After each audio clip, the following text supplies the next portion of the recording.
오늘은 여러분들에게 아파트 분양 물량을 소개시켜 드리도록 하겠습니다. 입지적으로 봤을 때 좋지 않은 물량이라고 생각할 수 있겠지만은 이 분양 물량 주변에 앞으로 미래 가치가 있다고 보여지는 그런 분양 물량인데요. 경기도 광주에서 분양하는 아파트 분양 물량 소개를 지금부터 시작하도록 하겠습니다. 임성배 TV 보동과 텐데크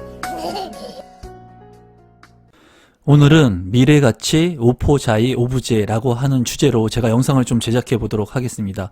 이제 미래가치라고 하는 표현을 제가 썼는데요. 이 광주라고 하는 지역이 향후에 미래가치가 있는 지역이라고 판단이 됩니다. 제가 봤을 때. 그리고 인구 유입이 지속적으로 이루어지고 있고 분양 물량들이 많이 또 예정되어 있기 때문에 좀 눈여겨볼 만한 지역이라고 생각이 들어요. 그래서 오늘은 오포자이 오브제 아파트 분양 물량에 대해서 제가 가지고 있는 생각을 좀 공유하도록 하겠습니다. 사업 개요를 한번 살펴보면요. 광주시 오포 고산리에 분양을 하는 물량이고요. 총 세대수는 927세대, 그리고 지하 5층부터 지상 19층, 25층까지 10개 동으로 구성이 됩니다. 주택형 같은 경우에는 62제곱미터, 74제곱미터, 84제곱미터, 가점제 75% 하고요. 그리고 추첨제가 25%가 있습니다. 그렇기 때문에 광주에 2년 이상 거주하고 계신 분들 중에 추첨제를 통해서 당첨이 될 수 있는 확률이 있는 물량이라고 볼 수가 있겠습니다. 여기 같은 경우에 광주에 2년 이상 거주하고 계신 분들한테 우선권을 부여하고 있기 때문에 광주에 거주하고 계신 분들한테 당첨 확률이 높다고 말씀을 드릴 수 있겠고요. 104제곱미터 같은 경우에는 이제 85제곱미터를 초과하는 물량이기 때문에 가점제 30%, 추첨제 70%로 이제 분양 물량이 배정되어 있는데 세대수가 많지 않기 때문에 크게 의미는 없다고 보여집니다. 여러분들께서 청약을 하게 된다면 62제곱미터, 74제곱미터, 84제곱미터 중에 이제 청약 전략을 잘 짜서 청약 신청하시면 될 것 같고요. 제가 가지고 있는 생각도 같이 한번 공유해 보도록 하겠습니다.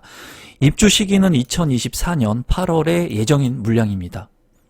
위치도를 한번 살펴보도록 하겠습니다. 저기 멀리 강남이 보이죠. 강남. 그리고 판교역이 보입니다. 판교. 강남과 판교는 직장 수요가 굉장히 많은 곳이죠. 그래서 주택가격이 큰 폭으로 상승하기 위해서는 가장 중요한 요소 중에 하나가 직주 근접. 즉 일자리가 주변에 많이 있으면 그 주변에 살고 싶어하는 사람들이 많기 때문에 가격이 오르게 되어 있습니다. 이 판교 같은 경우가 대표적인 곳 중에 하나라고 볼 수가 있는데 이 판교는 지금 현재 테크노밸리가 계속 지속적으로 확장되고 있습니다. 그리고 판교하고 인근의 배후 이제 주거지로 광주가 지금 이제 새롭게 떠오르고 있어요. 이 오포자이 오브제 같은 경우에는 판교하고 역하고의 가장 가까운 거리에 위치하고 있다고 말씀드릴 수는 없습니다. 판교에서 지하철을 타고 광주역, 경기도 광주역하고의 거리도 다소 멀어져 있는 모습을 보여주고 있어요. 하지만 판교의 배후 수요로 충분히 가치가 있는 곳이라고 판단이 됩니다. 그리고 여기 같은 경우에 태전지구나 고산지구, 그리고 주변에 이제 광주역을 중심으로 해가지고 지속적으로 인구가 유입될 수 있는, 개발이 될 수 있는 곳들이 많아요. 그래서 경기도 광주 같은 경우에 여러분들께서 잘 모르셨던 분들이라면 조금 눈여겨볼 만한 지역이라고 보여져요. 추후에 인구가 많이 유입될 수 있는 여지가 있기 때문에 이 지역은 지금보다 앞으로 가치가 더 있는 곳이라고 판단이 됩니다. 그래서 중요한 것은 신규로 이렇게 개발되는 곳이고, 앞서 오포자이 D 오브가 이제 분양이 완료가 됐고 지속적으로 분양 물량들이 지금 이루어지고 있고, 그리고 청약 경쟁률이 점점 높아지고 있는 그런 시점이에요. 그래서 우리 구독자분들 중에 광주에 거주하고 계신 분들이라면 조금 이 광주 지역을 눈여겨볼 만한 지역이라고 보고 있고요. 저 역시도 판교 주변에 있는 물량들 중에 경기도 광주 지역을 좀 관심 있게 보고 있습니다. 여러분들께서도 이 광주 지역을 모르셨던 분들이라면 오늘 이 분양 물량을 통해서 한번 관심을 갖고 보시면 좋을 것 같습니다.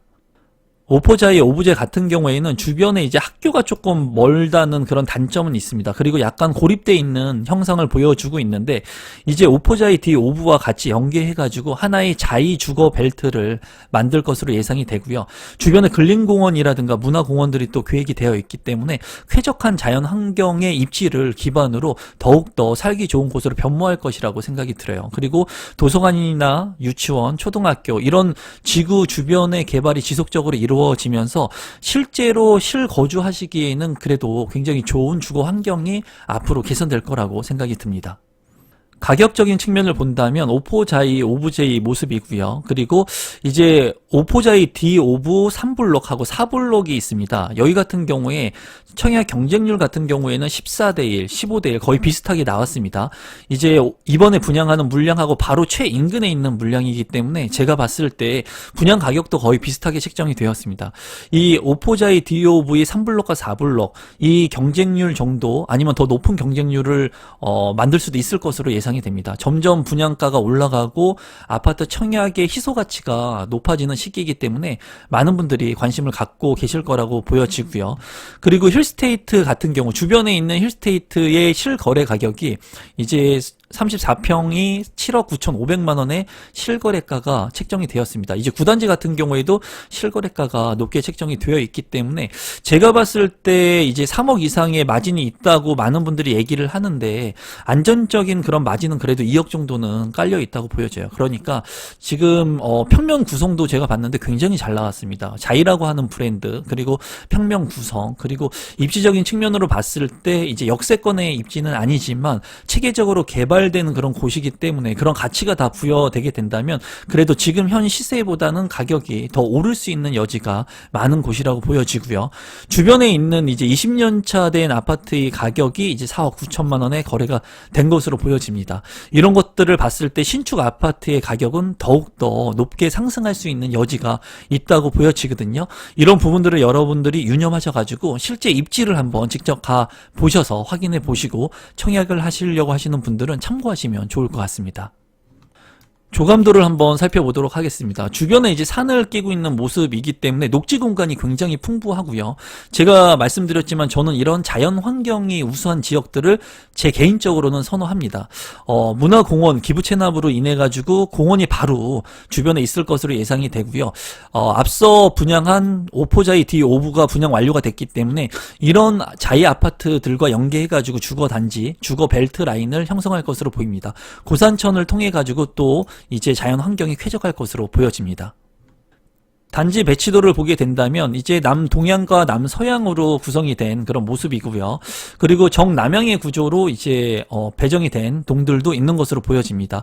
자이 같은 경우에는 제가 자이 아파트를 많이 다녀봤지만은 이제 커뮤니티의 강점, 중앙 광장 그리고 그 자이 펀그라운드 어린이 놀이터가 상당히 잘 되어 있습니다. 이런 부분들이 굉장히 큰 강점이고 여기 같은 경우에도 어린이 놀이터가 이제 자이 펀그라운드가 3개가 있는 모습을 보여지고 있고요. 그리고 커뮤니티 가든 그리고 스쿨 버스 존 이런 것들이 뭐 2개나 나누어져서 잘 돼 있는 모습으로 보여지네요. 자이의 아파트 브랜드 강점을 내세워서 이제 자연 환경 친화적인 그런 아파트가 될 것 같고요. 게스트하우스도 있는 것으로 보여집니다. 그리고 아너스 클럽이라든가 유아 놀이터 이런 것들이 다 체계적으로 잘 구성될 것으로 보입니다. 또 자이 같은 경우에 엘리시안 가든이 잘 되어 있기 때문에 이런 부분도 강점으로 보일 것으로 보여지네요. 평면도를 살펴보시면 6기 B타입을 한번 살펴보겠습니다. 148세대이고요. 여기 같은 경우에 안방이 있고요. 침실 2와 침실 3으로 구성이 되어 있습니다. 눈에 띄는 것은 안방의 전면창하고 이제 측면창이 있기 때문에 창문이 2개라는 강점이 있는 것으로 보이고요. 안방에 파우더룸이 구성이 되어 있고 드레스룸이 잘 구성이 되어 있는 것 같습니다. 거실하고 주방 같은 경우에는 주방창이 이제 측면으로 나 있기 때문에 원래는 맞동풍이 되게 이쪽으로 나서 이제 환기성이 우수해야 되는데 이 주방의 환기성은 좀 아쉬운 부분이 있고요. 현관으로 진입했을 때 현관에 이런 수납 공간, 팬트리 공간이 있다는 것은 장점으로 보여집니다. 제가 봤을 때 아주 우수한 평면은 아니지만 그래도 괜찮은 평면이라고 보여지네요. 74A 타입의 평면도 한번 보도록 하겠습니다. 160세대에 구성이 되어 있고요. 이 평면도를 보면서 제가 좀 놀랐습니다. 굉장히 우수한 평면이라고 보여지고 침실 1 안방 같은 경우에 이제 베타룸에 별도의 공간이 있고요. 그리고 드레스룸이 있습니다. 여기 같은 경우에는 드레스룸에 창문이 나 있고요. 베타룸에도 측면창이 나 있습니다. 안방 같은 경우에 측면창이 나 있고 또 전면창이 발코니 쪽에 나 있어요. 그래서 이 안방 같은 경우에는 이제 창문만 4개가 나 있기 때문에 환기성이 굉장히 우수할 것이라고 보여지고 이 베타룸 공간이 별도로 있기 때문에 굉장히 좋아 보입니다. 이 베타룸 이외에 또 알파룸 공간이 따로 있어요. 그래서 74 타입인데도 불구하고 침실 1과 침실 2, 침실 3, 알파룸, 베타룸까지 하면은 총 방이 5개가 있는 구조예요. 그러니까 구조가 굉장히 우수하다고 보여집니다. 그리고 현관으로 진입했을 때 현관 팬트리는 없습니다. 이 부분이 조금 아쉬운 부분이긴 하지만 알파룸 공간이 굉장히 넓게 빠져 있고 베타룸 공간도 있기 때문에 이런 단점을 이제 상쇄할 수 있을 것으로 보여집니다. 주방 같은 경우에도 주방에 창문이 있기 때문에 이제 맞통풍이 가능한 그런 구조라고 보여지기 때문에 74A 타입 같은 경우에는 제가 본 74 타입 들 중에 거의 탑 클래스의 그런 평면 구성이지 않나 싶습니다. 단점으로 굳이 뽑으라고 한다면 이제 팬트리 공간이 없다. 그런 부분이 단점이지만은 알파룸과 베타룸 때문에 그런 부분들은 상쇄가 될 것으로 보이네요. 74B 타입 같은 경우에 24세대이기 때문에 세대수가 조금 작습니다. 여기도 4베이로 구성이 된 모습이고요. 침실 1과 침실 2, 침실 3 그리고 여기도 알파룸 공간이 있기 때문에 굉장히 우수한 평면이라고 보여집니다. 안방 같은 경우에 드레스룸이 D자로 대형 드레스룸이 들어가 있고요. 그리고 창문이 나 있기 때문에 환기성이 우수합니다. 보편적으로 74 타입 같은 경우에는 D자의 드레스룸이 들어가기보다는 기역자나 일자 한쪽 면만 들어가는데 여기는 드레스룸을 크게 그래도 효율적으로 편성을 한 것 같고요. 알파룸 공간도 굉장히 크게 구성이 된 것 같습니다. 여기도 이제 팬트리 공간이 별도로 없는 것은 조금 아쉽지만은 74 타입 치고는 굉장히 우수한 평면이라고 보여집니다. 74D1하고 74D1 T타입을 보도록 하겠습니다. 이제 74D1 같은 경우에는 안방하고 침실 2와 침실 3으로 구성이 되어 있고요. 그리고 드레스룸이 작게 있는 모습이 조금 아쉽습니다. 여기 같은 경우에 현관으로 진입을 했을 때 현관에 창고 공간이 있기 때문에 이런 부분은 장점으로 보이고요. 앞서 본 74A 타입과 B 타입에 비해서는 이제 알파룸 공간이 없는 것으로 보여지거든요. 하지만 이 안방의 공간이 상당히 넓은 것으로 보여집니다. 이 육안상으로 봤을 때 굉장히 넓은 안방 공간을 확보한 것 같아요. 그리고 여기 같은 경우에도 맞통풍이 가능한 그런 구조라고 볼 수가 있겠고 세대수가 47세대이기 때문에 많지 않은 단점은 있습니다. 그리고 테라스 같은 경우에는 여기에 테라스 공간이 추가적으로 있는 것 같아요.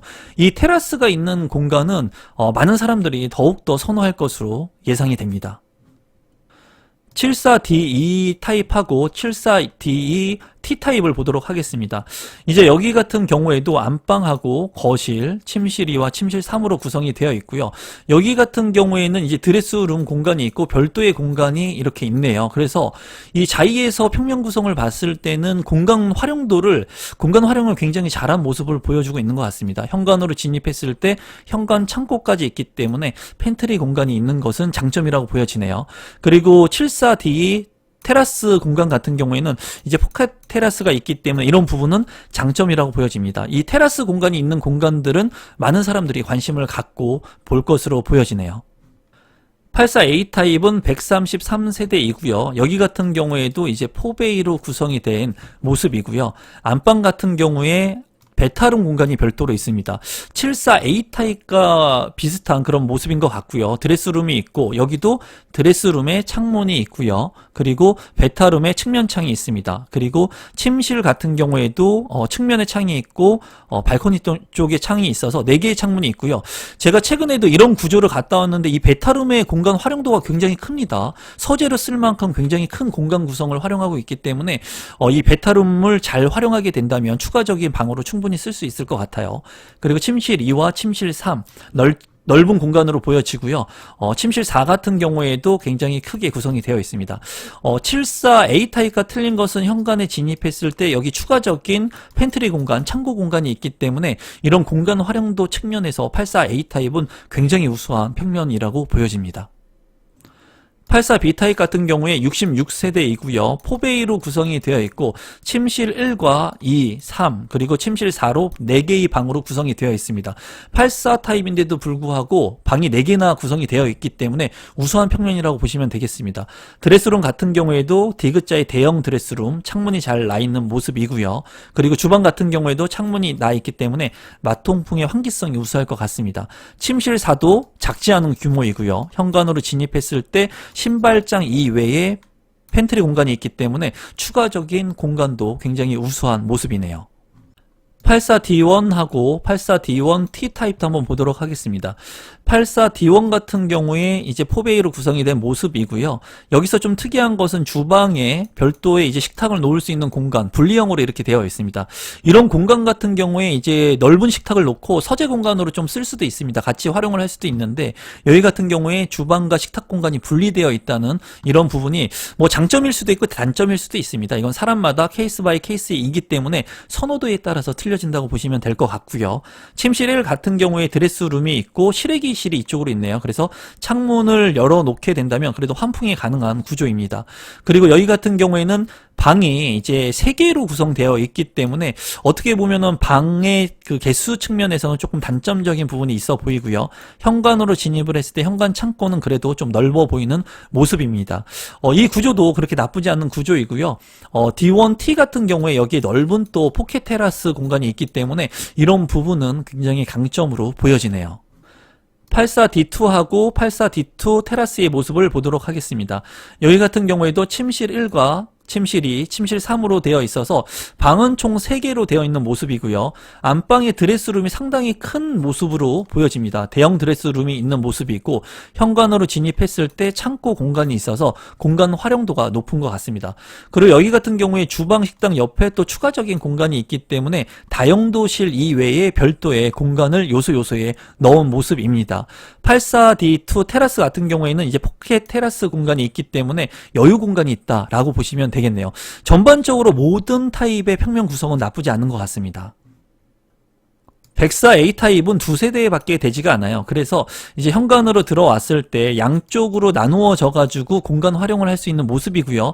이제 거실 공간, 침실 공간들이 굉장히 많습니다. 그렇기 때문에 이제 효율적으로 할 수 있는 부분들은 크고요. 그리고 테라스 공간들이 있는 것으로 보이는데 이런 공간들의 활용을 할 수 있는 부분이 굉장히 좋은 그런 아파트 평면 구성이라고 보여집니다. 가격도 상당히 높을 것으로 보여지네요.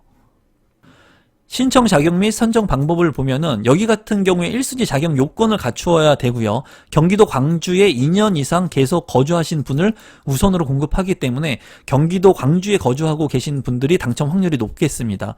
전용 면적 85제곱미터 이하 같은 경우에는 가점제 75%, 추첨제 25%이기 때문에 그래도 추첨제 물량이 있기 때문에 이 부분은 운이 좋다면 당첨자가 될 수가 있겠죠. 그리고 전용 면적 8호 초과 같은 경우에는 가점제 30%, 추첨제 70%이지만 물량이 많이 없기 때문에 사실상 큰 의미는 없다고 보여집니다.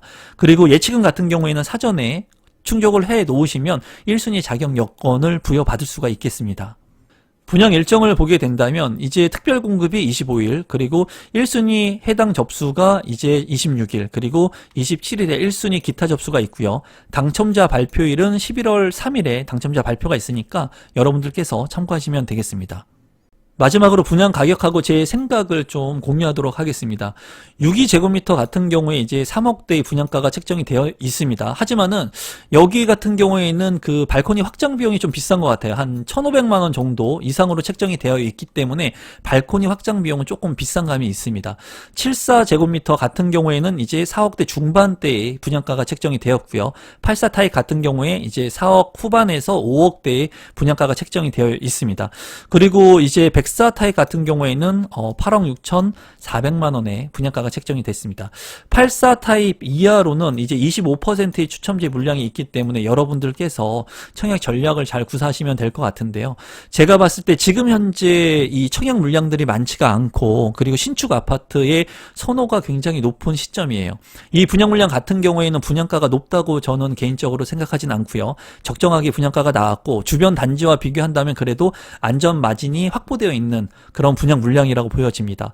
우리 구독자분들 중에 경기도 광주에 거주하고 계신 분들이 추후에 있는 핵심적인 지역 물량들을 기다리기보다는 제가 봤을 때는 이 물량에 청약 신청을 하시는 게 어떨까 싶습니다. 제 개인적인 의견은. 그리고 이 물량들 중에 보신다면은 이제 혁신 평면으로 평면이 아주 좋게 구성이 된 것들을 제가 뽑아 본다면은 74A 타입이 제 기억으로는 굉장히 평면 구성이 좋았고요. 84A 타입 같은 경우에도 평면 구성이 굉장히 좋았습니다. 그렇기 때문에 많은 사람들이 이 평면 구성에 몰릴 개연성이 있다고 보여져요. 물론 테라스가 있는 부분들, 이 테라스가 있는 부분들도 사람들이 청약 신청을 많이 할 겁니다. 이런 부분들을 좀 피해가지고 청약 신청을 하시는 게 좋을 것으로 보여지고요. 제가 봤을 때는 6.2 타입 같은 경우에 어떻게 보면은 가격이 좀 저렴하지만은 평면 구성이 그렇게 아주 우수하지 않았거든요. 그래서 6.2 B타입을 청약 신청을 하면은 당첨 확률이 그래도 좀 높아지지 않을까 하는 게 제 개인적인 그런 생각이고요. 74 B타입 같은 경우에는 세대가 너무 작기 때문에 청약 신청하기가 조금 부담스럽습니다. 하지만 84 B타입 66세대 정도면은 그래도 좀 작지만은 이 84 B타입도 나쁘지 않을 것으로 보여져요. 제가 봤을 때. 그래서 우리 구독자분들 중에 가점이 좀 낮다면 62 B타입이나 84 B타입을 좀 관심 있게 보시면 좋을 것 같고요. 그리고 당첨 확률은 낮겠지만 물량이 좀 많은 것들을 좀 넣으셔야 될 것 같아요. 그래서 74 A타입이나 84 A타입도 좀 고려해 보시면 좋을 것 같습니다. 하지만 74 A타입과 84 A타입은 너무나 평면 구성이 좋았어요. 제가 봤을 때. 제가 봐도 이러한 구성이면 너무나 탐난다 하는 평면 구성이었거든요. 그래서 아마 많은 분들이 이 평면 구성 때문에 74A나 84A 타입을 청약 신청하실 것 같지만은 뭐 추첨제 25%니까 운이 좋다면 당첨될 수 있습니다, 여러분. 여러분들께서 잘 고민해 보셔가지고 청약 신청하시는 분들은 본인만의 청약 전략을 잘 한번 짜시면 좋을 것 같습니다. 오늘은 광주에서 분양하는 아파트 분양 물량을 제가 여러분들한테 소개시켜 드렸습니다. 점점 청약 경쟁률은 높아지고 분양 물량들이 그렇게 많지가 않거든요. 여러분들께서 기회가 되시는 분들, 조건이 되시는 분들은 저는 그렇게 생각합니다. 그렇게 분양가가 과도하게 높게 책정돼 있지 않은 분양 물량이라면, 그리고 지속적으로 개발이 이루어질 수 있는 미래 가치가 있는 지역이라면 그래도 긍정적으로 보시면 어떨까 싶어요. 뭐 이 분양 물량 같은 경우에 저는 전혀 건설사와 1도 관련이 없습니다. 저는 제가 가지고 있는 생각들을 자유롭게 말씀드리는 거고요. 여러분들이 이 분양 물량 별로 좋지 않은 것 같다 그러시면은 이 분양 물량 패스하시고 다른 분양 물량을 넣으시면 됩니다. 누구 말도 믿지 마시고 여러분들 스스로 판단하시고 여러분들이 선택하시고 그 선택에 대한 책임을 스스로 지시면 되겠습니다. 오늘 제 영상이 처음이신데 조금이라도 도움이 되신 분들은 구독 버튼 그리고 좋아요 버튼 알람 신청까지 해 주시면 제가 이런 영상을 찍는데 많은 도움이 됩니다. 오늘 영상은 이것으로 마무리 짓도록 하겠습니다. 고맙습니다, 여러분.